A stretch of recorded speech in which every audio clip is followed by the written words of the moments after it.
Bienvenue dans votre émission Au-delà du réel.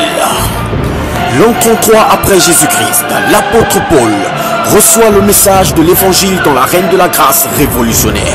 Ce message propulse l'Europe dans l'ascendance d'un réveil sans précédent. Mais à force de persécution, il s'éteint.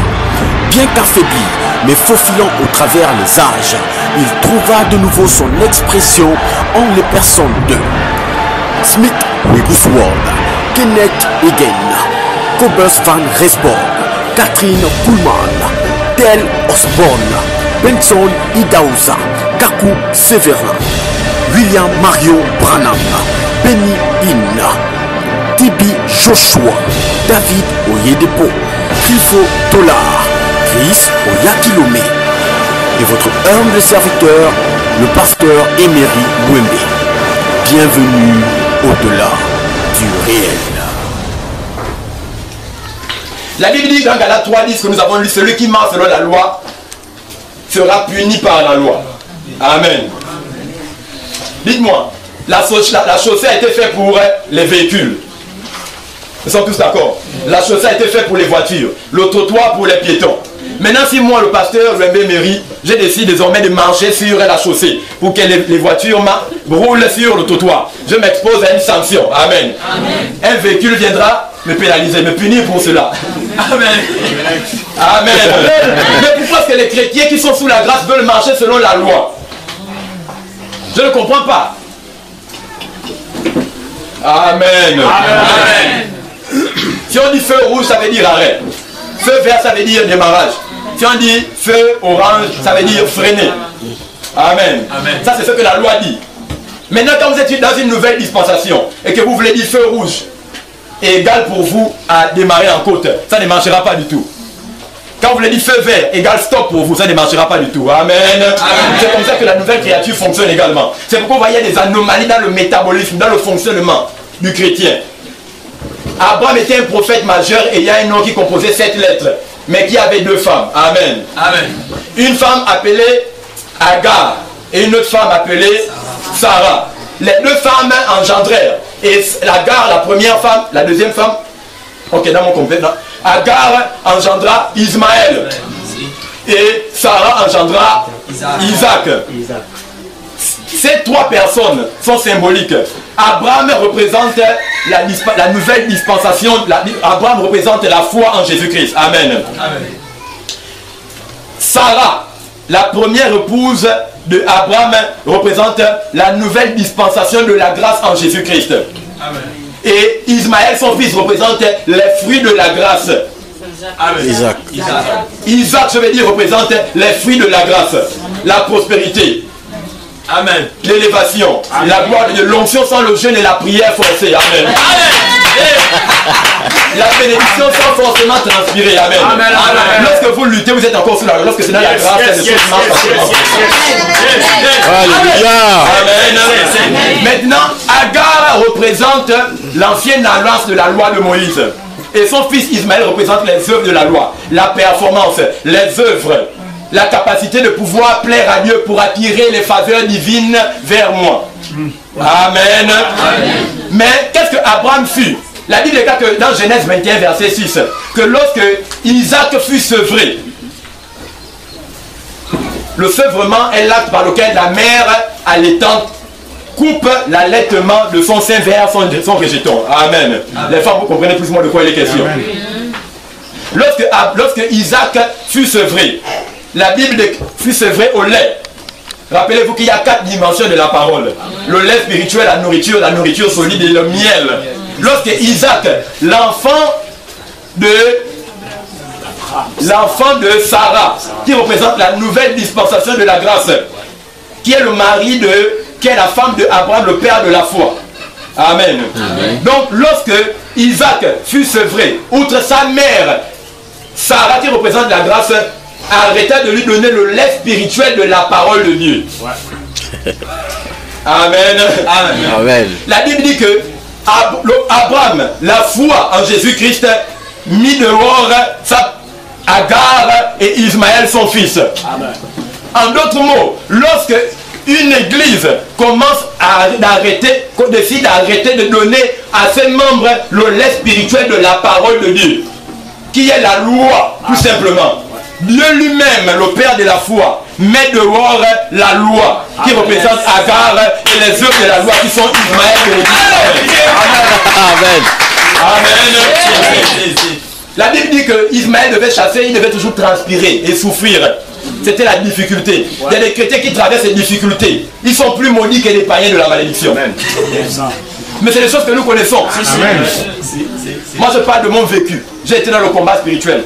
J'ai brisé, j'ai détruit, j'ai enchaîné rien. Amen. Amen. Amen. Est-ce que nous voyons de quoi les questions? Vous voulez avoir une vie digne de ce que...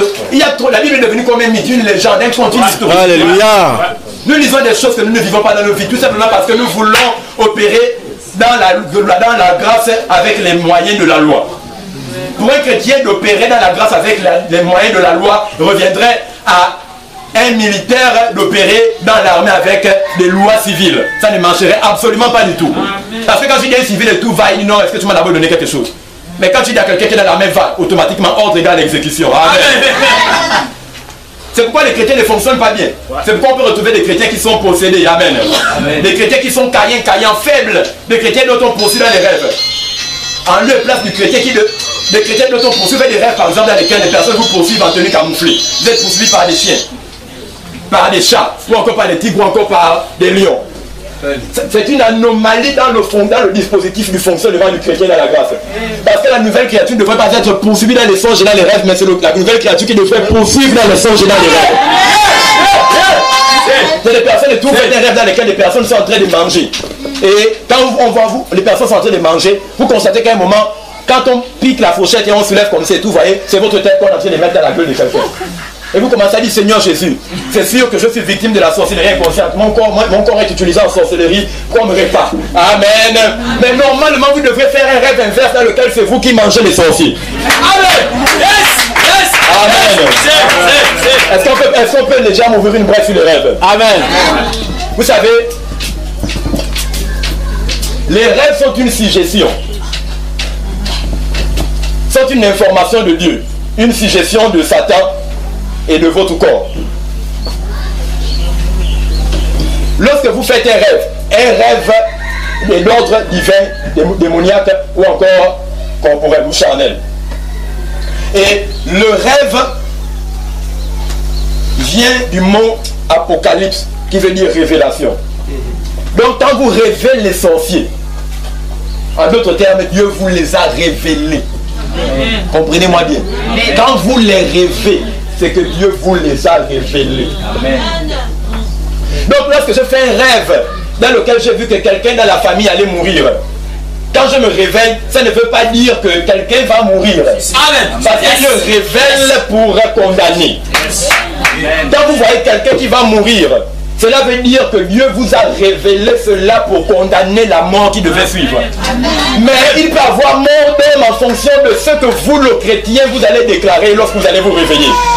Si Dieu vous révèle dans un songe ou rêve que quelqu'un va mourir et que vous dites, quand vous réveillez, oh Seigneur, Seigneur, ma mère, pourquoi elle va mourir, elle va mourir. Moukma, mais pour les pneus dédicaces. Vous avez agi hors de votre identité, vous avez déclaré la mort. Parce que même quand Satan veut agir dans une famille, il doit le faire en concordance de cause avec la plus haute autorité spirituelle de cette famille, la nouvelle création qui est dans cette famille. Satan ne peut pas faire mourir quelqu'un si le chrétien dans cette famille ne l'a permis. Amen. Mais Satan ne viendra pas vous dire non, permet qu'il meure. Satan vous donnerait un rêve. Et si vous n'êtes pas bien enseigné dans votre église, quand vous allez vous réveiller, vous allez dire, Seigneur, ma mère va mourir. Maman, est-ce que tout va bien? Quand vous commencez à parler comme cela, vous avez le nez. Satan vous a suggéré que cette personne pouvait mourir. Mais vous maintenant, par votre déclaration dans la matinée, au réveil, vous avez donné à Satan la permission de faire mourir cette personne parce que vous êtes l'autorité et lui il est toujours votre célibataire dans la famille. Amen. Yes. Mais vous dites, mais pasteur, moi je fais des rêves là où même des gens qui sont païens ont fait le rêve parce que ce n'est pas encore arrivé. Quelqu'un, une soeur fait le rêve. Au même moment, 3 jours après, une autre personne fait encore le même rêve. Amen. Une 4e personne fait encore le même rêve et les 3 personnes qui ont rêvé premièrement ne sont pas chrétiens. Et maintenant, la quatrième fois, vous, le chrétien de la famille, vous, maintenant, vous faites le même rêve. Amen. Amen. Et vous dites, mais pasteur, comment telle personne peut rêver le même rêve et dire que ça ne vient pas de Dieu? Non, ça ne vient pas de Dieu. Parce que les 3 premiers frères et sœurs de votre famille qui sont païens, qui ont eu ce rêve tout simplement parce que, et ce rêve est venu à vous, le 4e, pour la seule unique raison que Dieu permet que vous ayez ce rêve par rapport à l'action que Satan veut perpétrer dans votre famille, parce que les 3 premiers qui ont vu le même rêve l'ont vu, mais le fait que 3 personnes n'ont vu le rêve n'est pas une concordance de preuve que ce rêve est réel.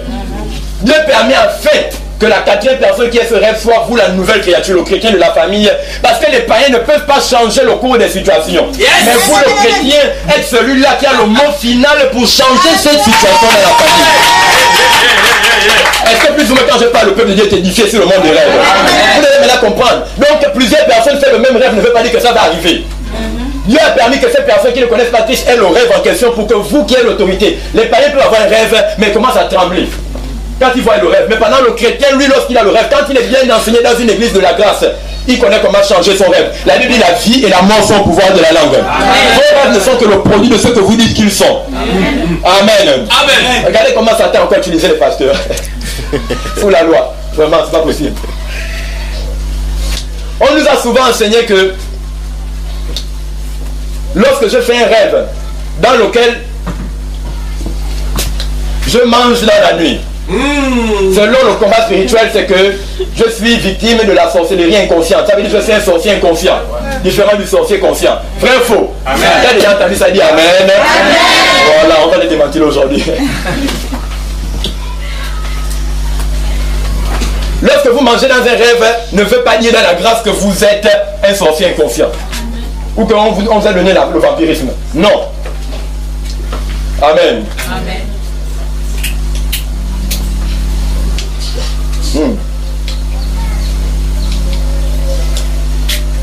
Manger dans un rêve n'est pas synonyme de sorcellerie inconsciente.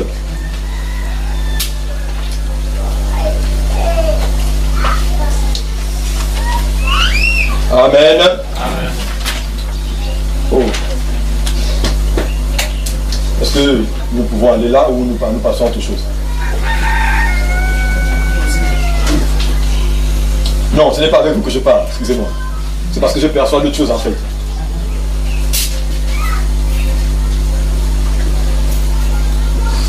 Ok, merci Saint-Esprit. Lorsque nous mangeons dans un rêve, cela n'est pas la preuve d'une sorcellerie inconsciente comme on est en train de vous donner. La Bible dit que Joseph eut un rêve. Il vit 7 vaches grasses et 7 vaches maigres. Et je veux dire Pharaon. Et lorsque Joseph suit l'interprétation du songe, Joseph dit les 7 vaches grasses représentent 7 années d'abondance. Les 7 vaches maigres représentent 7 années de disette.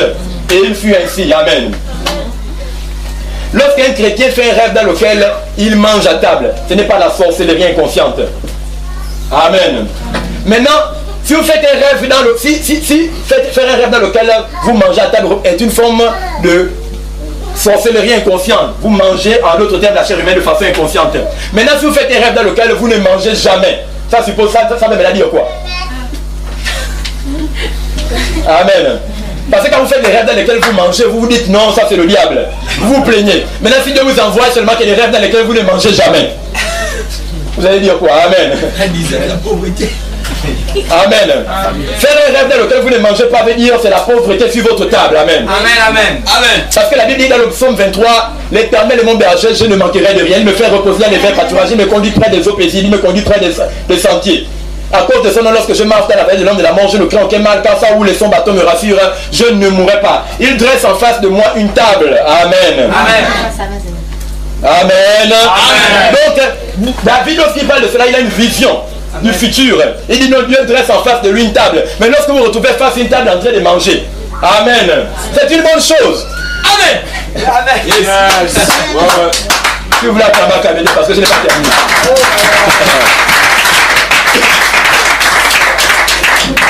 Regardez, quand vous mangez de la viande dans un rêve, La Bible dit que dans l'Apocalypse, que Satan est appelé la bête. Vrai ou faux? Amen. Maintenant, la Bible dit dans le livre des Juges que Samson trouva du miel dans un lion. Et de celui qui mange est sorti ce qui se mange. Amen. Lorsque vous faites un rêve dans lequel vous mangez de la viande, Satan s'appelle la bête. Or, nous savons tous que lorsque vous mangez de la viande, vous mangez de la viande d'une bête. Amen. Et la Bible dit que lorsque Samson trouva le miel, la Bible dit de celui qui mange, le lion est sorti ce qui se mange. Ça veut dire le lion qui mangeait désormais est devenu celui qu'on mange. Et Jésus lui-même dit dans Jean, votre adversaire le diable rôde autour de vous comme un lion rugissant, cherchant qui il va dévorer. Donc lorsque vous faites un rêve dans lequel vous mangez de la viande, la Bible dit que Satan s'appelle la bête. Amen. On l'appelle également le lion. Donc quand vous mangez la viande sur une table, c'est la preuve de votre victoire sur Satan parce que vous êtes en train de le manger. Amen. Ce n'est pas vous qui êtes en train de manger, c'est vous qui avez la victoire. Mais pourquoi est-ce que vous interprétez ça comme étant vous que l'on mange? Tout simplement parce qu'on vous a appris que tout ce qui était en rapport avec le domaine de l'esprit est forcément vous désavantagez, Satan toujours vainqueur. Ce n'est pas de votre faute. Vous êtes la manifestation des enseignements que vous avez reçus dans le passé. Amen. On vous a également dit que lorsque vous faites un rêve dans lequel vous nagez dans l'océan, ou dans une rivière, ou dans un lac, ça veut dire que vous êtes possédé de l'esprit de sirène. Qui a entendu plus ou moins parler de cela? Amen. Mais cependant, lorsque je regarde dans la Bible d'Ézéchiel, chapitre 36, la Bible dit que moi, Ézéchiel, Dieu me demanda de l'avancer de 1000 coudées, l'eau se trouvait au cheville, 1000 coudées, l'eau se trouvait au genou, 1000 coudées, l'eau se trouvait au rein. Puis 1000 coudées, j'avançais, je ne pouvais plus marcher, je devais nager dans les eaux profondes. Les 4 dimensions représentaient une nouvelle dimension de l'esprit.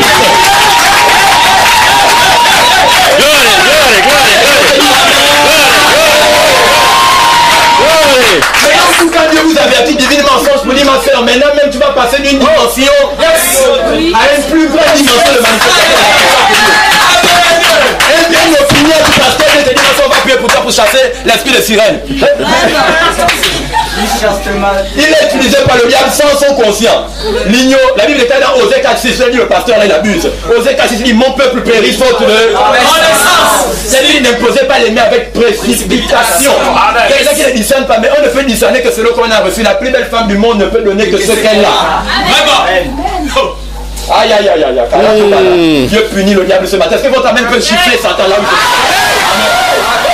que Satan tende bien votre amène. Amen. Aïe aïe aïe. Karato kalamana. Yes. On a par exemple enseigné aux femmes que lorsqu'une femme est enceinte et qu'elle perd le sang, c'est là synonyme qu'elle a perdu l'enfant. C'est une tradition, ce n'est pas la vérité dans le contexte des Écritures. Amen. Amen. Amen. Dites-moi, si je suis une femme et que je suis enceinte de 7 mois et que je prends une lame et je me blesse ici et que mon sang sort, est-ce que ça veut dire que j'ai perdu mon enfant? Amen. Amen. Si vous êtes enceinte et que vous perdez du sang, cela ne veut pas dire que vous avez perdu votre enfant. Cela veut dire qu'il y avait quelques impuretés qui étaient dans votre sang qui devaient sortir pour permettre le vécu correct de l'enfant jusqu'aux 9 mois de la libération. Amen. Je dis ce que je suis en train de dire. David Oyedepo, le pasteur le plus riche au monde aujourd'hui, étant pasteur au Nigeria, en Naira, dit sa femme avait le même problème. Quand lorsque sa femme lui exprime cela, il dit à la femme la révélation que je vais vous donner. Je vous ai donné actuellement. Et la femme enfanta son fils qui est actuellement le pasteur de l'église Winner Chapel en Angleterre. Amen. Amen. Il est vivant jusqu'aujourd'hui. Selon les médecins, c'était la preuve que c'était la perte de l'enfant. Amen. Amen. Vous allez chez le médecin vous dit, ah maman, j'ai appris avec le tensiomètre ta tension. Vraiment, actuellement, c'est déjà trop monté. Je sens que ce ne t'interne pas rapidement. Tu risques certainement d'avoir une crise cardiaque ou autre. Amen. C'est faux, ce n'est pas la vérité. C'est la réalité, mais ce n'est pas la vérité. Il y a une différence entre la réalité et la vérité. Amen. Amen. La réalité, c'est ce que le monde dit que vous êtes. C'est ce qu'ils voient. C'est ce qu'ils entendent, c'est ce qu'ils ressentent pour vous. Mais la vérité, c'est ce que la Bible déclare concernant vos situations. Amen. Amen. Lorsque le médecin prend, il touche comme ça, il y a la tension. Vous savez comment vous devez lui répondre? La vie et la mort sont au pouvoir de la langue. Vous devez lui dire, je n'ai pas la tension. Lorsque tu as voulu me mettre le tensiomètre, ta main et la mienne étaient collées lorsque tu mesurais ma tension. Donc c'est l'addition de nos deux tensions qui font que la tension est élevée tout simplement. Amen. C'est encore un témoignage de David et Népo. On lui a diagnostiqué que ça fait 30 ans de cela aujourd'hui. Aujourd'hui, de là où il est, il prêche 4 cultes par jour devant 200 000 personnes. Il n'a jamais manifesté d'une crise d'hypertension. La vie et la mort sont au pouvoir de la langue. Nous devons cesser d'être des poulets. Amen. Il faudrait que les chatons que nous étions deviennent des lions. Amen. Amen. Dans la chaîne alimentaire, il y a certains qui sont faits pour être écrasés, il y a certains qui sont faits pour vivre. Amen. Amen, amen. Vous n'êtes pas la proie, vous êtes le prédateur. Vous n'êtes pas le conquis, vous êtes le conquérant. Amen. Vous n'êtes pas le vaincu, vous êtes le vainqueur. Amen. Vous n'êtes pas celui-là qui est mangé, mais vous êtes celui-là qui mange. Vous n'êtes pas le poursuivi dans les sens, mais vous êtes celui-là qui poursuit. Amen. La dernière chose qu'un esprit peut faire ici au Pécadou, c'est d'apparaître à un chrétien. Amen. Yes. Un fantôme ne peut pas m'apparaître. S'il y a des sorciers dans la salle, je vous mets au défi. Quand je vous parle actuellement, vous savez, moi je vois beaucoup de choses. Quand je me suis arrêté tout à l'heure, il y a des gens qui essaient de tempérer avec moi ici. Je sais de quoi je parle. Vous voyez, tout à l'heure, je prêchais, je me suis arrêté un moment. Pourquoi je ne veux pas sortir? J'essaie de garder la ligne. Je vous dis pendant que je parle. Je ne dis pas en esprit. Je dis là. Il y a des gens qui essaient de tenter avec moi. Amen. L'église du prophète Malik est en train de grandir dans la foi. Il y a des personnes qui ne sont pas d'accord avec ce que nous sommes en train de faire. J'ai constaté ça hier et ce matin, tout à l'heure quand je me suis arrêté. Je le sais, mais ils ne pourront pas. Amen. Amen.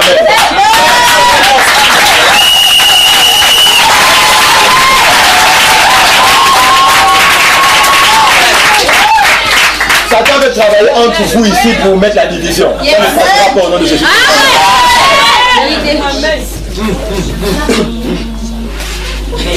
Amen. Dites-moi, les rêves, j'ai dit, quand vous rêvez les sorciers, quand vous les rêvez, c'est que Dieu vous les révèle. Amen. Dites-moi, la dernière chose, la Bible dit dans Jean 10 que le diable ne vient, le voleur ne vient que pour voler, détruire, égorger. Amen. Ça veut dire que Satan est un voleur. Si Satan vole, ça veut dire qu'il n'est pas riche. Amen. Parce qu'on ne peut pas être riche et voler. Amen. Si vous considérez comme pauvre jusqu'à présent, ouvrez les yeux. Si Satan est venu une fois vous voler, est-ce qu'il y a des personnes ici dont Satan a volé, détruit, égorgé dans vos vies, dans vos familles? Amen. Si vous considérez comme pauvre que Satan une fois a eu l'attribut de voleur dans votre vie, ça veut dire qu'en vérité vous êtes riche. Parce que les voleurs ne ciblent que les riches.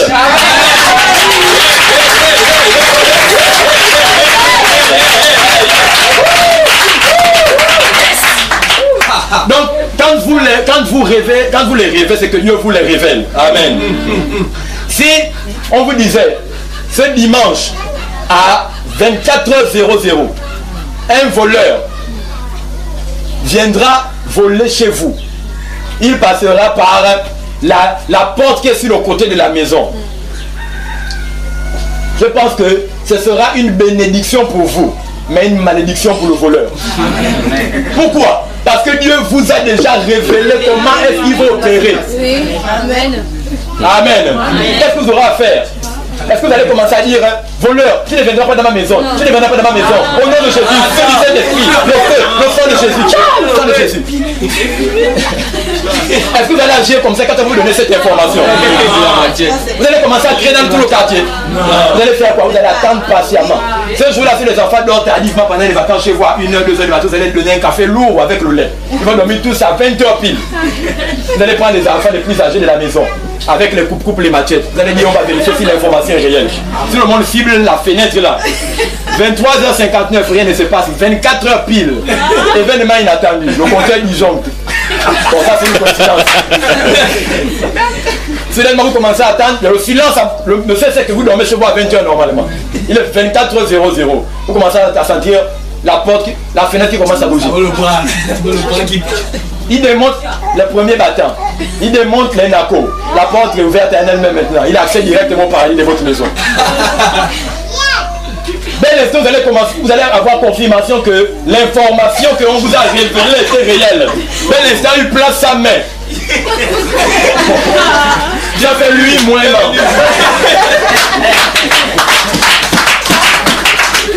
Amen.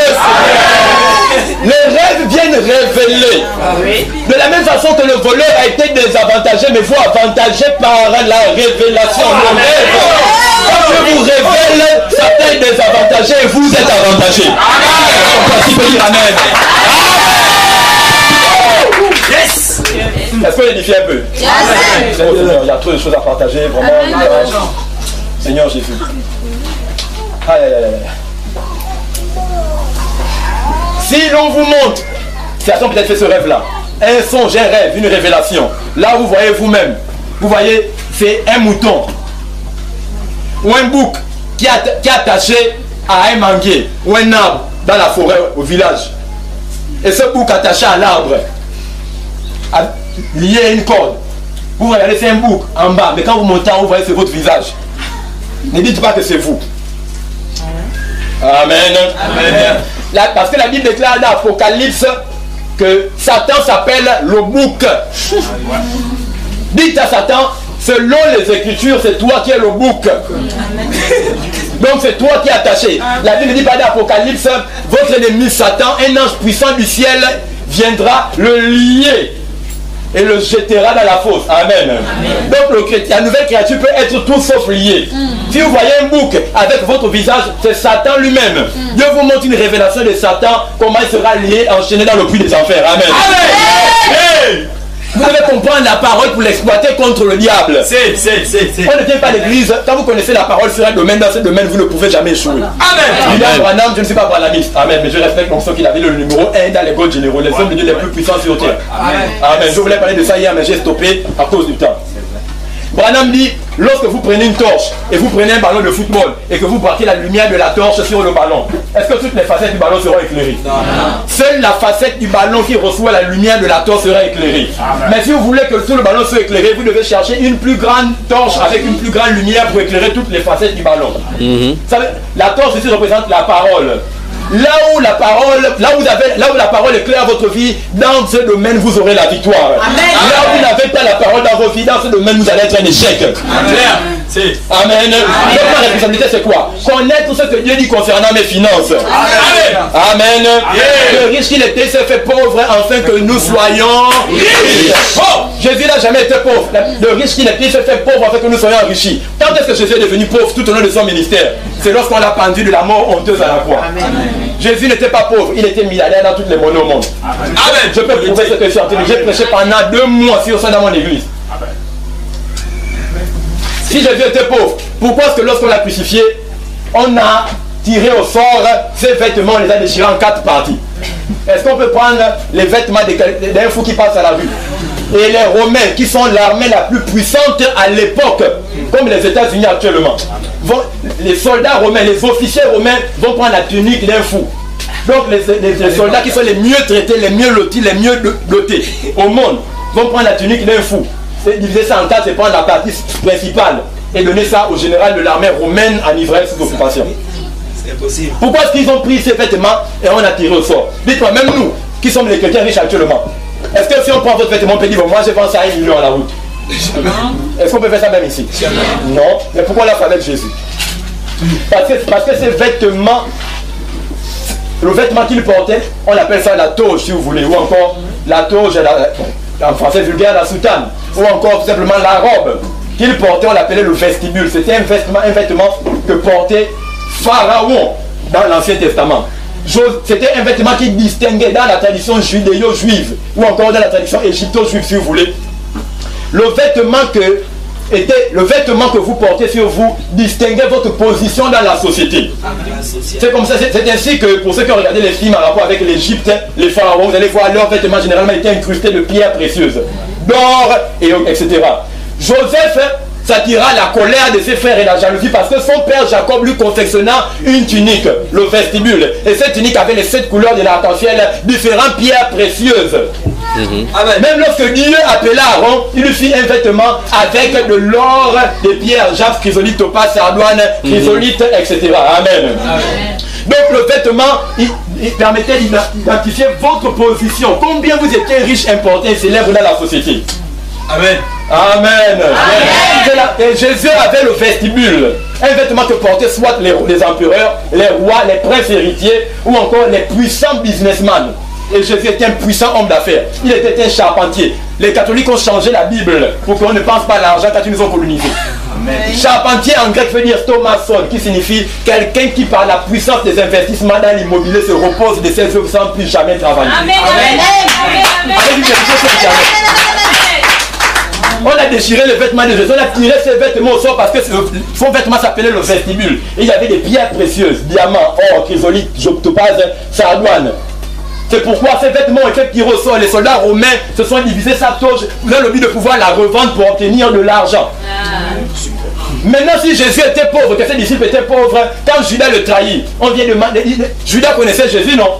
Mais les disciples aussi, les scribes, les pharisiens, les sadducéens connaissaient également Jésus plus qu'il enseignait dans le temple là où ils étaient. Mais lorsqu'ils viennent, si Jésus était pauvre et que les disciples étaient riches, si Jésus était riche et que les disciples étaient pauvres, autant pour moi, il y aurait eu une différence entre la façon dont Jésus s'habille et la façon dont les disciples aussi s'habillaient. Vrai ou faux? Vrai. Mais lorsque Judas vient avec les sacrificateurs et la garde du temple, la Bible déclare qu'ils ne connaissaient pas, ils ne connaissaient pas qui était Jésus, différent de tous les 12 apôtres.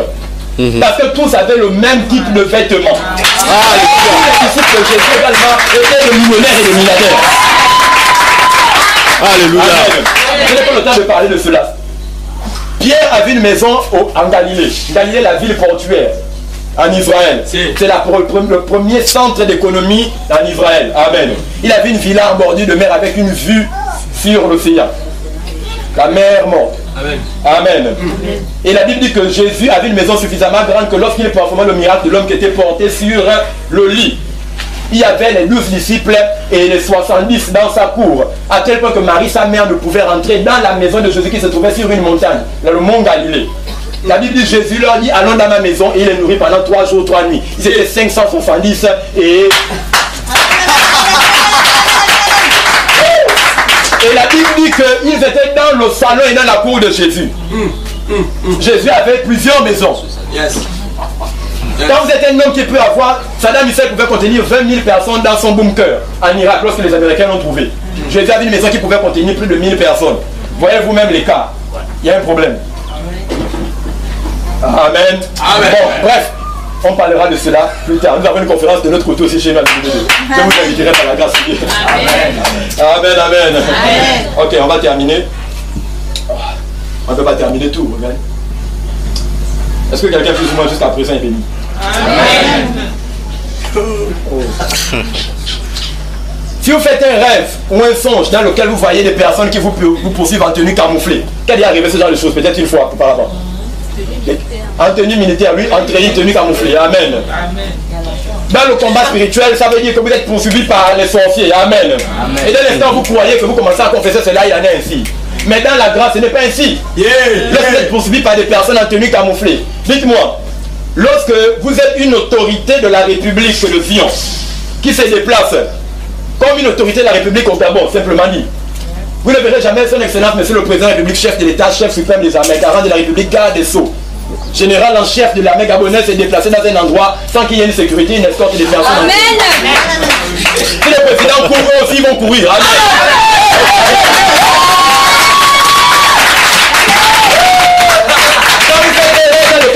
Ça veut dire que vous êtes devenu une autorité spirituelle.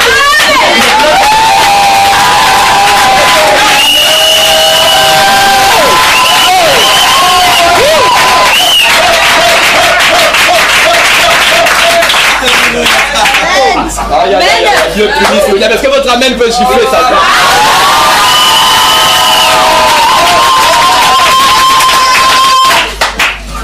Oh Seigneur. Yes. Alléluia. Amen. Ce qui ne peut arriver à Dieu ne peut pas arriver aux chrétiens. Les chiens donnent naissance aux chiots. Les lions donnent naissance aux lionceaux. Les chats donnent naissance aux chatons. Les oiseaux donnent naissance aux oisillons. Amen. Les ânes donnent naissance aux veaux. Amen. Les humains donnent naissance aux humains. Les chatons ressemblent aux chats. Les chiots ressemblent aux chiens. Les oisillons ressemblent. Les aiglons ressemblent à l'aigle. Amen. Mais les bébés chrétiens ressemblent à leurs parents. La nouvelle créature ressemble à Dieu. Amen. Un 4, tel Jésus est, tel vous êtes dans ce monde. 1 Pierre 4 déclare, plus grand est en nous que celui qui est dans le monde. C'est le 4 du chrétien. Amen. Quelqu'un peut se lever ce matin et dire, j'ai la victoire au nom de Jésus qui est dans Nazareth.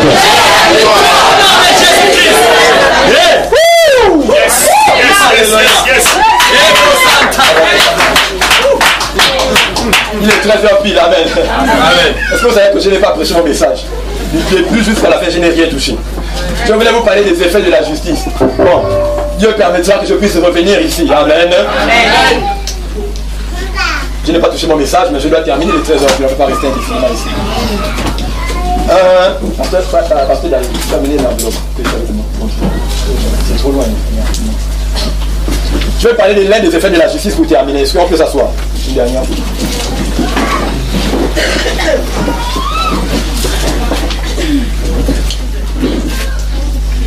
J'ai dit que l'un des premiers effets de la justice, c'était que nos erreurs, nos fautes, nos ratés, nos mauvaises actions, nos mauvaises œuvres ou nos péchés n'altèrent pas notre nature de justice. Amen.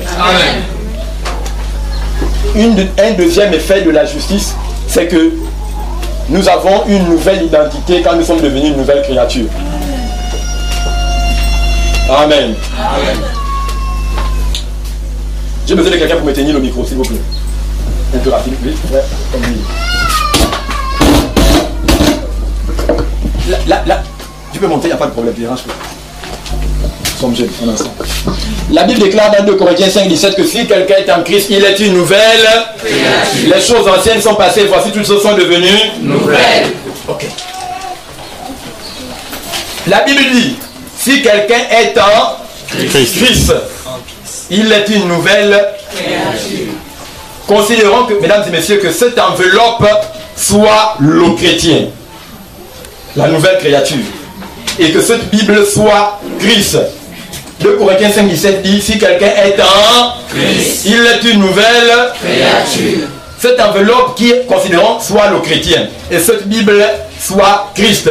Si cette enveloppe qui est le chrétien est dans cette Bible qui est Christ, lorsque vous regardez cette Bible qui est Christ, est-ce que vous voyez encore l'enveloppe? Non. L'enveloppe et la Bible sont devenues un. Amen. Amen. Si je prends cette Bible et que je la jette par terre, l'enveloppe qui est à l'intérieur de la Bible également va par terre. Amen. Si je prends cette Bible, et que je la jette dans les eaux, l'enveloppe qui est dans la Bible également se mouillera et se tachera. Amen. Amen. Si je prends cette Bible et je la jette dans le feu, l'enveloppe qui est dans la Bible également brûlera. Amen. Amen. En d'autres mots, les expériences de la Bible deviennent les expériences de l'enveloppe. Donc les expériences de Christ deviennent vos expériences quand vous êtes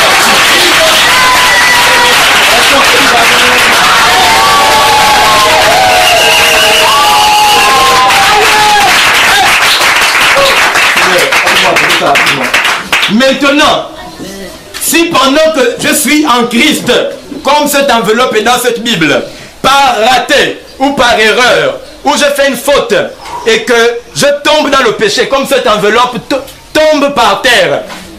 Amen. Amen.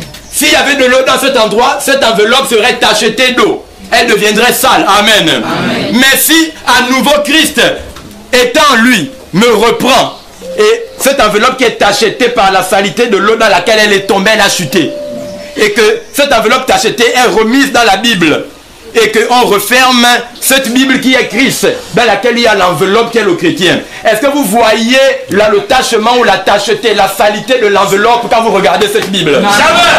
Quand le chrétien tombe dans le péché, Dieu lui-même est incapable de voir la saleté qu'a causé votre péché aussi longtemps que vous êtes en lui.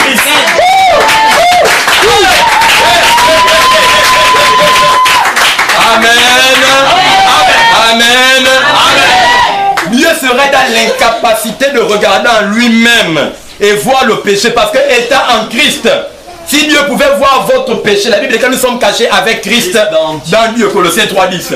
Nous sommes en Christ et Christ lui-même est avec nous cachés dans Dieu.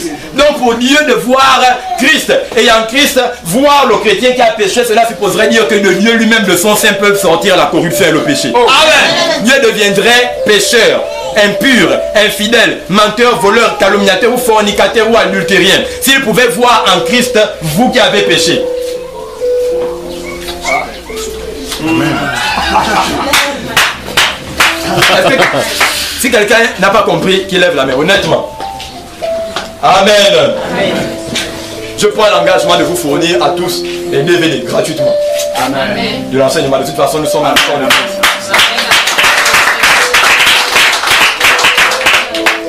Amen. Amen. En tant que nouvelle créature, le péché ne domine pas sur vous. Romains 6,14 déclare: maintenant même, nous ne sommes plus sous la loi, mais nous sommes sous la grâce et le péché ne domine plus sur nous. Amen. Amen. 1 Corinthiens 15,53, la Bible déclare: l'aiguillon de la mort, c'est le péché, la force du péché, c'est la loi. Amen. La loi est le muscle du péché. La loi est la vie du péché. Romains 5,20 déclare: dans une église là où on prêche la loi, le péché connaît un réveil. C'est Romains 5,20. J'ai donné le passage. Ce n'est pas moi qui invente. Vous, ceux qui sont de cette église, bénissez Dieu pour le fait que votre prophète, en dépit des obstacles qu'il rencontre, a décidé de pouvoir se faire, de perdre des amis et s'en faire des ennemis pour votre bien tout simplement. La grâce vous fera perdre des amis quand vous êtes un homme de Dieu. J'ai un canevas riche d'hommes de Dieu que je connais. J'ai perdu premièrement mon propre père spirituel. Ça arrive à un point où aujourd'hui, quand je le salue, il ne me donne pas la main devant les gens. Je n'ai pas de problème avec lui. Mais pourtant, je suis diffamé. J'écoute tant et tellement de choses. Sur un plateau de télévision, la dernière fois, on m'a posé la question de savoir quel problème avez-vous entre M. X et vous. C'était une invitation. Une chaîne de télévision m'a invité sur aller. J'ai dit, je n'ai aucun problème. Le journaliste m'a appelé à la fin, hors émission. Et il m'a dit, non, vous ne pouvez pas dire que vous n'avez pas de problème. Parce que l'individu est venu ici faire des recherches sur toi et te saquer sérieusement. Je ne parle pas d'un fidèle, je ne parle pas d'un collaborateur, je ne parle pas de l'un des pasteurs, je parle du pasteur chef. J'étais surpris. J'ai dit mais non, pendant que sur le plateau de l'émission j'avais dit non mais cet homme et moi, c'est comme je vais dire Jean Ping et mon beau-père. Je me suis fait dans sa bouche concrètement. Je ne suis rien sans lui, amen. Il faut savoir reconnaître d'où nous venons, amen. Amen. Moi je ne suis pas le produit juste de Christ avec le métier ce soir où il y a des personnes que j'ai rencontrées comme je vous vois comme ça. J'ai été fait par quelqu'un, j'ai dominé parmi les Nigériens dans la grâce parce que j'ai été formé au Gabon par un grand homme, amen. Amen. Donc aujourd'hui je le reconnais, mais s'il ne me reconnaît pas, peu importe, moi je connais de qui je suis sorti. J'ai les honneurs liés à un général de son respect, je lui donnerai toujours. Amen. Yes. Mais il y a une volonté de pouvoir détruire dans quel but, pour raison de qui? Une des guerres fratricides, je ne l'amènerai pas. Amen. Amen. Donc vous avez un bon tombe de Dieu dans cette assemblée. Donc, tout à l'heure il est parti parce qu'il a des problèmes avec un endroit par rapport au message de la grâce qu'il prêche ici. Vous devez comprendre la vérité. Notre affiliation aujourd'hui peut lui jouer des détours. Donc, c'est quelqu'un, si vous voulez votre argent, il y a des pasteurs qui trouvent privilège en vous vendant les bouteilles d'huile d'onction, vous vendant le sel béni, vous vendant les pierres de David. Vous faites 3 jours avec un caillou que vous payez à 5 000 et vous venez vous rendre à l'église. On vous voit les poignées de sel. On va même le Nivea béni. Il y a des chrétiens aujourd'hui qui ne peuvent plus aller dans les églises. Un chrétien qui était chez lui le dimanche matin pour venir devant l'église. C'est quand il est devant l'église qu'il s'apprête la sécurité, l'accueil commence à le faire entrer, qu'il se rend compte qu'il oubliait la bouteille d'huile d'onction qu'on avait préparée pour lui. Il sent qu'il a danger sur la bouteille dans son sac. Satan peut le frapper d'un moment à un autre à l'église. Il dit attends, je ne rentre pas dans l'église. Je m'avais d'abord cherché la bouteille d'onction que j'ai laissée à la maison. Il retourne à la maison pour revenir avec la bouteille parce qu'au moins là il sent que son salut, sa protection et sa sécurité sont préservées. C'est la nouvelle forme d'idolâtrie dans la grâce. Amen. Quand une église vit selon la loi. Amen. Les gens font plus confiance aux bouteilles d'huile. Donc il y a des frères, je dis vous le demandez, priez pour moi. Il dit non, le pasteur a dit si tu veux recevoir la guérison, paye la bouteille d'huile à 10 000 ou 30 000. Mais si on ne gagnait pas le bac, un pasteur a fait un devis. Il a dit pour la malédiction dont elles sont victimes. Est-ce qu'on peut parler un peu ce que le diable fait le Amen. Il a dit non, je vais te donner le devis spirituel. Il a dit c'est pas un maçon. Cet homme de Dieu passe à la télévision. Je sais de quoi je parle, je tiens les noms par expression.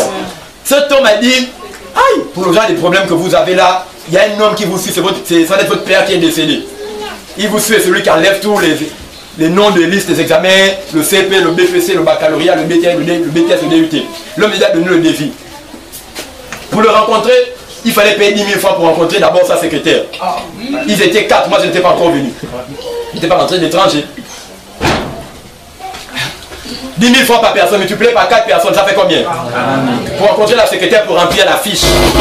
Maintenant, pour que la fiche quitte la secrétaire pour aller chez le pasteur et que vous quittiez de chez la secrétaire pour aussi aller voir le pasteur, il fallait 10 000 francs pour rencontrer le pasteur. Par 4, ça fait 40 000. 40 plus 40, ça fait 80 000. Maintenant, pour que le pasteur puisse prier pour elle en fonction du genre des problèmes, puisqu'il a une vie, les malédictions générationnelles et familiales, ça avait un montant. C'était 20 000 francs par personne. Donc ça faisait 80 000 francs par 4. Donc ça fait 80 plus 80, ça fait 160 000. Maintenant, il a dit il ne va pas prier pour elle, on doit les appliquer l'huile d'onction à chacune. Et il vendait les flacons urinaires avec lesquels on fait les tests et les examens à l'hôpital là. Il vendait l'huile d'onction à l'intérieur. Pour information, ce n'était pas l'huile d'onction, c'était l'huile de bois. Il vendait l'huile d'onction à 20 000 francs l'unité. Et il disait non, il a concocté ça comme ça. C'est ça plus des vertus que l'huile d'onction ordinaire. Donc ça faisait 100 combien?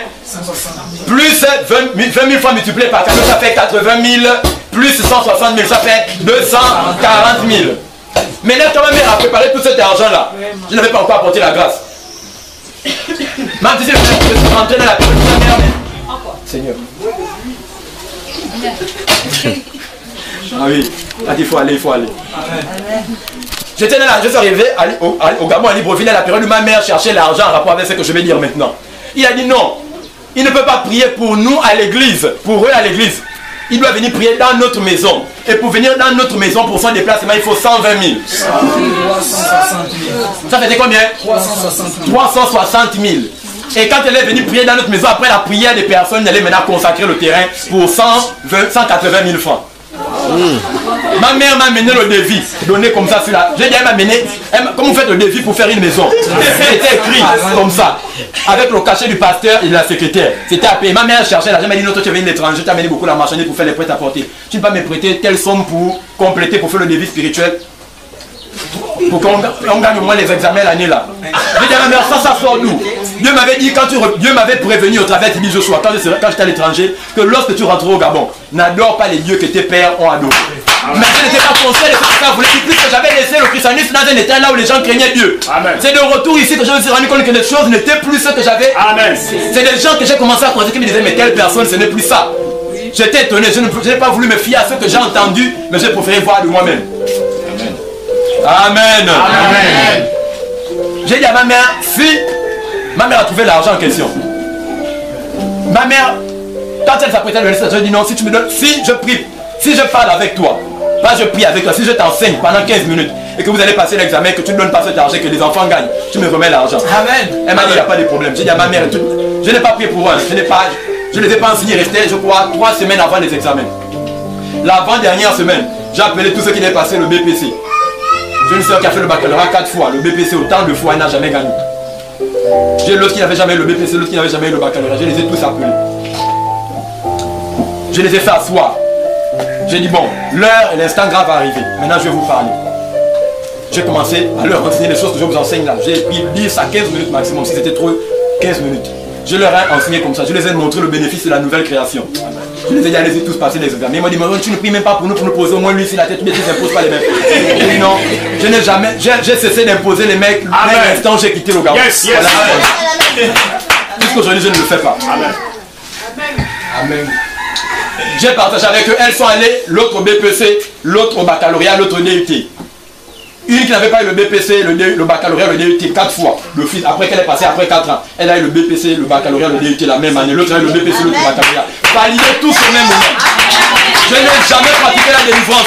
Ils auraient pu dépenser 500 et quelques mille francs. Pendant que moi, je les ai pris 0 francs. Je n'ai pas prié pour eux, je n'ai pas transpiré, ils n'ont pas transpiré, mais les résultats sont bel et bien là aujourd'hui. Amen. Quand on veut rentrer dans le spectacle, c'est que Dieu n'est pas quelquefois là-dedans. Alléluia. C'est pour la démonstration de la puissance de Dieu. Mais quand on ne peut pas voir tant. Le frère du prophète, venez saluer le prophète avant de partir, venez me donner chacun. Celui qui vient me saluer, venez, tu viens, tu donnes 5 000. Frère, salue-moi. Et vous venez me toucher avec la pomme et je prends les 10 000. Je mets dans la poche. Ou bien ceux qui disent, tout le monde, non, c'est ne dit lui pas jusqu'à 5 000 ou bien 10 000. Vous, avant de partir, faites une offrande pour l'homme de Dieu. 0, 0. Le jour où vous venez chez moi, je presse à sortir de mon assemblée. Amen. Il faut qu'on soit vrai. Je ne suis pas de ça. Amen. Je crois au fait qu'il faut honorer un homme de Dieu, votre prophète. Amen. Amen. Mais ce que je refuse, c'est qu'on trouve les moyens pour escroquer les gens. Amen. Un fidèle qui est dans mon assemblée veut me rencontrer, je lui dis, pour me voir, il faut me payer 10 000 francs. Ça commence comment? Vraiment. Quand vous voyez celui-là cherche à sécuriser l'avenir de ses enfants. Amen. Il ne pense pas à vous depuis longtemps. Et vous allez voir des églises qui étaient très puissantes sous la loi. Aujourd'hui connaissent le nom n'est seulement qui est resté dans l'histoire. Mais l'église n'est plus l'ombre, n'est que l'ombre de ce qu'elle était dans le passé. Parce que le Saint-Esprit s'attriste quand il voit de telles choses. Dieu ne peut pas se manifester là où il y a le faux. C'est à prix d'argent maintenant qu'on monnaie les choses. Il y a des hommes de Dieu quand on les appelle à la télévision aujourd'hui, ils disent non. Je ne peux pas dire combien l'huile la coûte. Rappelle-moi hors antenne, je vais te dire combien l'huile la coûte. C'est honteux. C'est honteux, c'est une honte. Le temps ne nous a pas permis. J'ai tellement de choses, nous avons tellement de choses à parler. On aurait vu 50 raisons pour lesquelles les pasteurs sont pauvres. Et comment est-ce qu'un pasteur peut sortir de la pauvreté avec peu de capital ou avec pas du tout de capital. Amen. Amen. Il y a des affaires à développer. J'ai été au Nigeria, j'ai vu des églises qui ont 11 km de long sur 9 km de largeur. Yes. 5 millions de personnes réunies devant un endroit comme ça, à débrouiller. Donc le pasteur qui a la grande église du monde. Il prend son petit déjeuner à Londres. Il prend son repas aux États-Unis d'Amérique. Le soir, il prêche en France. Amen. J'ai vu des pasteurs ayant 3 jets privés. C'est seulement avec Goodluck Jonathan qu'on a délocalisé les aéroports privés dans les églises. Les pasteurs déjà avaient des aéroports privés. Après le petit monte dans son avion, derrière l'église, il démarre, il va. C'était insécurisé. Donc maintenant, on a ramené tout le monde à Abuja. Amen. Amen. Je crois que Dieu peut nous enrichir sans qu'on trompe les fidèles. Amen. Amen. On est obligé de se soudoyer, sinon de se mentir. Amen. Nous sommes une nouvelle génération. Je vais terminer avec cela. Nous sommes une nouvelle génération. Nous devons connaître qui nous sommes en Jésus-Christ de Nazareth. Il y a des personnes ici, vous pensez que vous avez été... Vous avez pensé que vous êtes un échec parce que vous avez tellement fait des examens, tellement déposé de Dieu ne vous a jamais appelé. Je vais vous dire une chose. Amen. Vous savez quel est le plus grand échoué de toute la Bible? Vous le connaissez certainement. Les deux parlent aux gens de l'église ici. Vous connaissez quel est le plus grand échoué de toute la Bible? Je ne crois pas. Les gens de l'église, ceux qui sont de l'église, c'est ce ministère, levez les mains. C'est à vous que je parle. Vous connaissez qui est le plus grand échoué de la Bible? Amen. Pardon? Dieu. C'est Dieu. Amen. Amen. Ce ne serait pas Satan par hasard? Non. Amen. Amen. Ok. Le plus grand échoué de toute la Bible, c'est Dieu lui-même. Vous allez dire, mais le pasteur, il blasphème. Comment il peut raconter de telles choses? Le plus grand échoué de la Bible, primo. Parce que Dieu, premièrement, perdu. Le premier homme qu'il ait jamais créé à son image et à sa ressemblance. Vrai ou faux? Adam. Dieu perdu la première femme qu'il ait fait à l'image, à la ressemblance de son mari, Ève. Dieu perdu également l'ange le plus beau qu'il ait jamais créé, Satan, Lucifer. Amen. Ça ne suffisait pas dans ses échecs. Il a ajouté à son palmarès un autre échec. Dieu a également perdu la première terre qu'il ait jamais créée, ce terre dans lequel Satan est le Dieu de ce monde des ténèbres. Amen. Ça ne suffit pas. Dieu a perdu encore un tiers de tous les anges qu'il avait créés au ciel qui ont suivi Satan. Amen. Ça ne suffisait pas. Dieu a perdu encore Jésus, son seul et unique fils. Si la mort sur la croix, par la mort sur la croix honteuse à Golgotha. Amen. Il a perdu également le peuple d'Israël. Dieu a perdu même les églises éveillées ici au Gabon. Amen. Il a trop perdu. Amen. Mais vous savez pourquoi vous n'avez jamais dit que Dieu était un échec, ni vous n'avez jamais pensé? C'est parce que Dieu ne l'a jamais pensé, ne l'a jamais confessé de sa propre bouche. Amen. Aussi longtemps que vous ne penserez pas et vous ne direz pas, vous ne penserez pas de vous-même que vous êtes un échec, que vous ne le proclamerez jamais de votre bouche. Jamais vous ne serez considéré comme un échec. Vous êtes un succès au nom de Jésus de Nazareth. La lumière du monde. Sur une montagne qui ne peut rester cachée. Ni la lune, la lampe pour la mettre sous le lit. La lampe est prise à passer sur le chandelier éclaire toute la maison. Est-ce que quelqu'un peut dire Amen?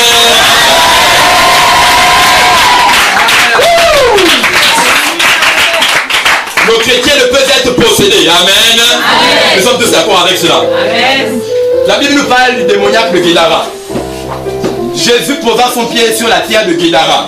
Lorsqu'il descendit de la barque, la Bible déclare qu'il y avait un homme, le démoniaque de Guédara. Il s'écria, disant ici, Maître, Maître, pourquoi y a-t-il des persécuteurs en notre temps?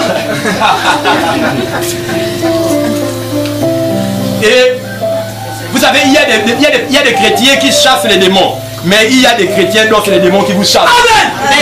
Jésus n'était pas un chrétien qui chassait les démons. Jésus était un chrétien que les démons chassaient. Il y a des personnes, votre pas dans un endroit dégage une énergie magnétique qui calcine les forces éternelles. Alléluia. Amen.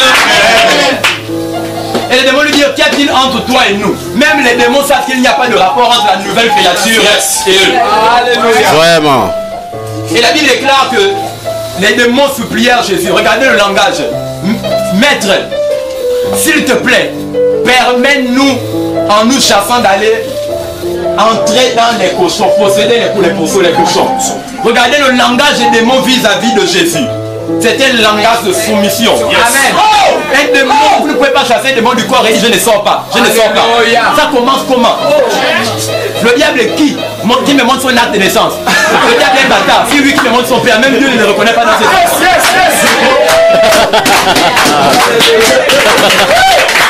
Amen, amen, amen, amen. C'est quand vous étiez dans le péché, Dieu lui-même s'est créé un corps. Il a laissé le grand esprit, le logo sur le trône. Il est descendu au travers le corps Jésus. Pour venir vous racheter, il est descendu dans l'amour pour vous prendre de l'amour pour vous ramener sur le trône. Mais quand Satan a acheté, lui a dit moi je ne descends pas, il n'a qu'à partir.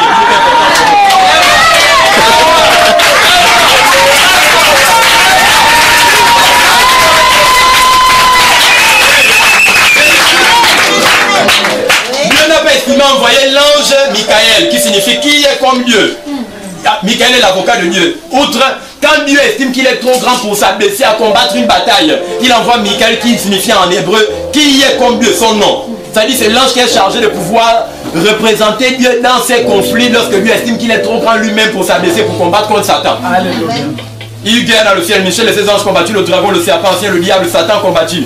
Le ciel ne peut plus trouver sa place, il fut précipité dans le lieu plus bas que la terre. Apocalypse 12, 7. Amen. Amen. Dieu n'a jamais combattu contre Satan. Amen. Il est trop grand, il a préféré envoyer un ange.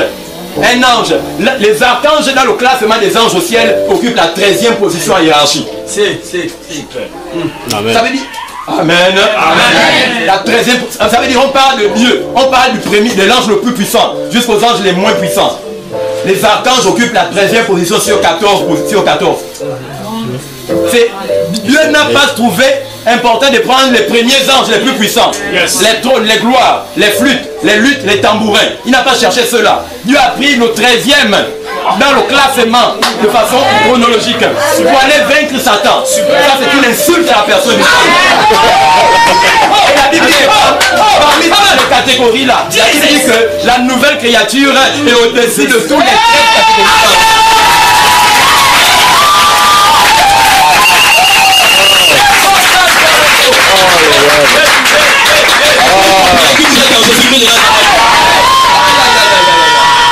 Votre présence est la présence de Dieu. Quand vous êtes dans un endroit, les sorciers ne peuvent voler. Amen. Depuis un moment, les filles maintenant au PK5 dans les caniveaux, ils sont bloqués, ils n'arrivent plus à partir. Si je vous dis, je sais pas, les pasteurs, les partis sont restés dans notre église. Nous avons reçu 5 témoignages de sorciers. Dans notre église la semaine passée. Dans notre église, nous avons un chef appelé roi du vaudou au Gabon. J'ai dit le chef suprême, celui qui commande ça au Bénin. Il est dans notre église. Ceux qui sont avec moi le connaissent. Il prie constamment dans notre église. Quand il passe, tous ceux qui sont d'Afrique de l'Ouest prennent l'eau. Il jette devant lui et il se prosterne devant lui. Il vient le toucher la poitrine. C'est un monsieur qui est dans mon église. J'ai dit le vaudou là, ce que vous craignez. Le chef au Bénin, il est ici, dans mon église. J'ai détruit la majorité de ces fétiches au Bénin et ici. Je vais aller le faire au Bénin, je l'ai aussi fait ici à Libreville. C'est là où j'ai vu que l'esprit de sirène n'existe pas en tant qu'esprit, mais en tant que personne. On peut filmer ça. Amen. Quand j'ai prié pour la femme de cet homme qui était dans le coma, elle avait la tête comme un ballon de football. Vous posez la main sur sa tête. Quand vous voulez enlever pour l'imposer les mains, les cheveux quittent de sa tête parce que le puits sort aux oreilles, aux narines et à la bouche. Elle a décroché un appel téléphonique venant du Bénin 23h. Elle a entendu comme un coup de feu. Boum, une détonation. Elle est tombée. C'était terminé. On l'a amené chez les Célestes 2 ans, rien du tout. Le monsieur lui-même, en tant que marabout du président de la République ici, n'a pas pu traiter sa femme. C'est un petit enfant chez l'Audi Shop et Zarmois qui allait traiter la solution. Yes. C'est ce qui m'a valu mon départ de Libreville pour aller à l'étranger. Parce que cet homme, quand j'ai sur le bac, a dit non mon petit, ton onction là, tu ne mérites pas de rester ici. Je vais t'envoyer là où tu vas aller plus loin pour connaître la personne. Amen. Nous, la grâce et la justice est revenue aujourd'hui. Amen. Dieu vous utilisera, mais il a besoin d'un fils, pas d'un serviteur dans la maison. Amen. Les fils, quand ils voient l'église, ils disent ah, mais vraiment, je dois faire quelque chose pour que l'église avance. Amen.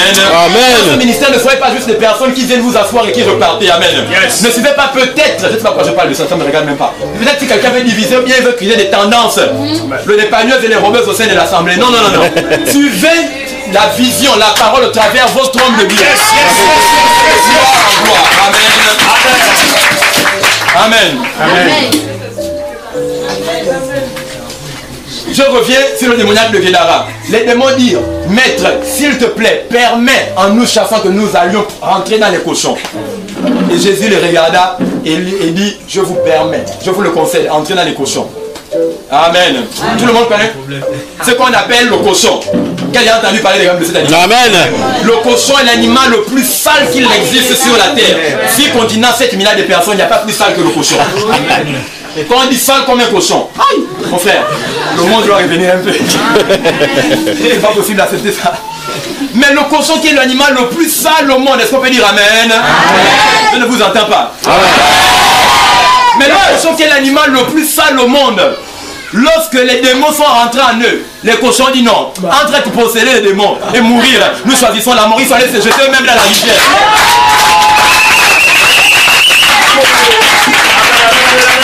Maintenant, si le cochon qui est l'animal le plus sale au monde refuse d'être possédé des démons, comment les chrétiens acceptent posséder des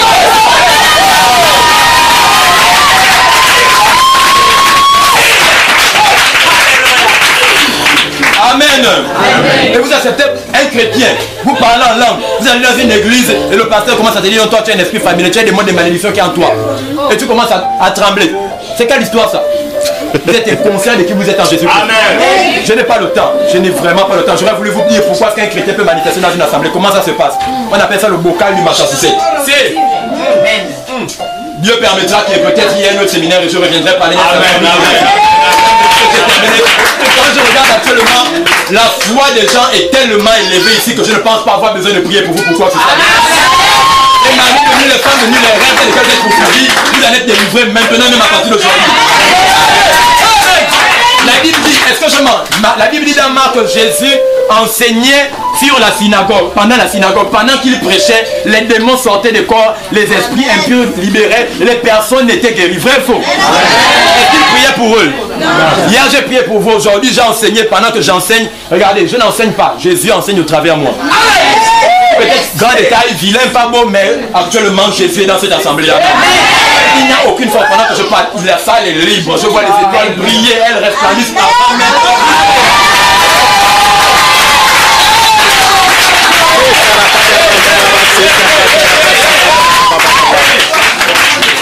Amen.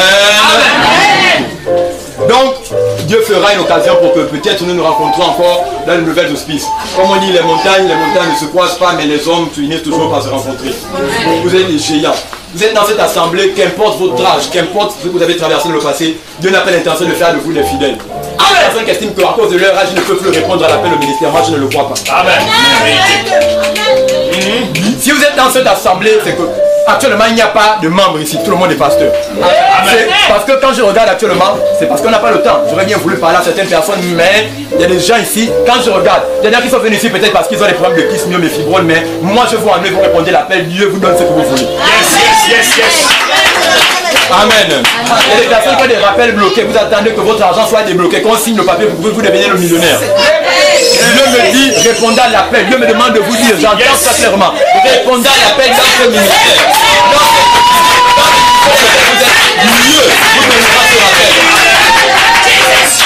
Il y a quelqu'un ici, vous avez besoin de l'argent pour lancer des affaires. Dieu me demande de vous dire que d'ici maintenant même 2 mois. Et si ça fait 2 mois. 2 mois et 1 semaine. vous obtiendrez cela. Amen, amen, amen, amen, amen, amen, amen, amen, amen. Amen. Amen. Il y a également une maman ici, vous battez pour avoir un endroit, comme un espace dans lequel vous pouvez aménager pour commencer un business. Cet endroit, Dieu vous le donne surnaturellement au nom de Jésus. Amen. Le temps n'est plus à notre faveur. Mesdames et messieurs, je termine tout simplement aujourd'hui en disant que Dieu vous bénisse au nom de Jésus-Christ de Nazareth. C'est un honneur pour moi de partager ces quelques moments, de pouvoir rompre le pain, de partager le repas d'en haut ensemble. Amen. Alléluia. Est-ce que la nouvelle créature peut dire victoire?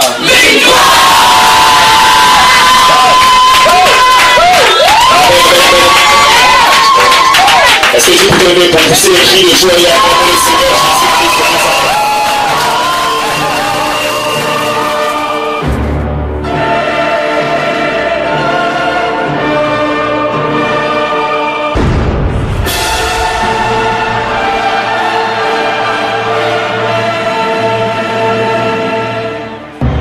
Bienvenue dans votre émission Au-delà du réel. L'an 33 après Jésus-Christ, l'apôtre Paul reçoit le message de l'évangile dans l'arène de la grâce révolutionnaire. Ce message propulse l'Europe dans l'ascendance d'un réveil sans précédent. Mais à force de persécution, il s'éteint.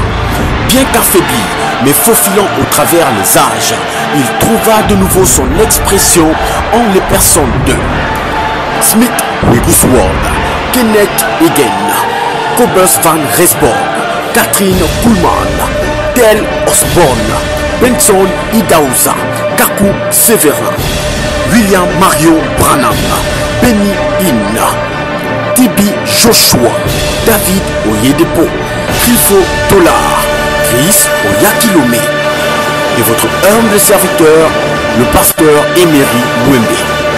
Bienvenue au-delà du réel.